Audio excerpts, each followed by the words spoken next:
What's up, YouTube? Today we're going to be replacing the intake filter on the SRT.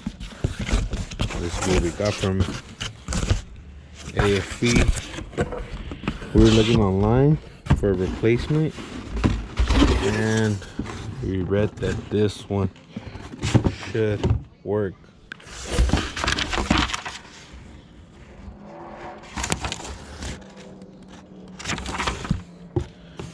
So I'm going to take it out of the box.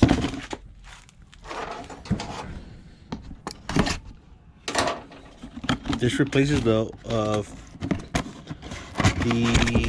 Mopar cold air intake.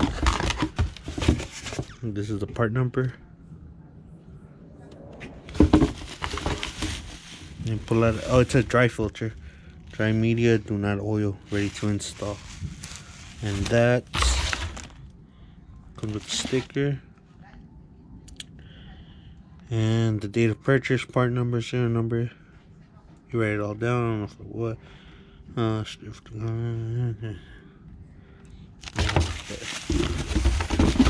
pull it out of the bag, and then we'll go over to the Jeep and install it.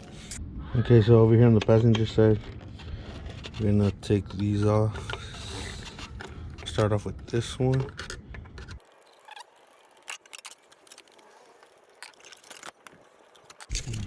This is the old one.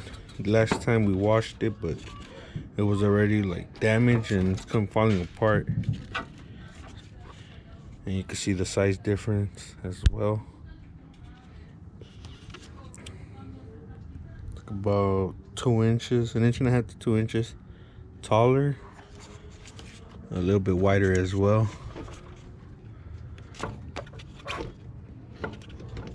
So let me try to slide it in here with both of my hands and then see if we could clamp it. We just finished installing the filter. Just be careful with this because it is kind of delicate or bend, but it fits in here pretty good.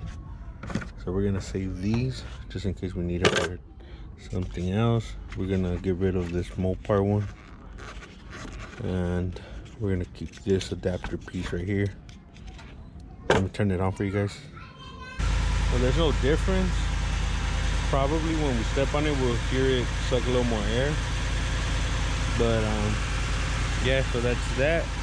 Hope you guys enjoyed this super quick little video. Make sure to like, comment, subscribe. Follow us on Instagram at Yonke_OXC film. I'll leave that in the description down below, and we'll catch you on the next one.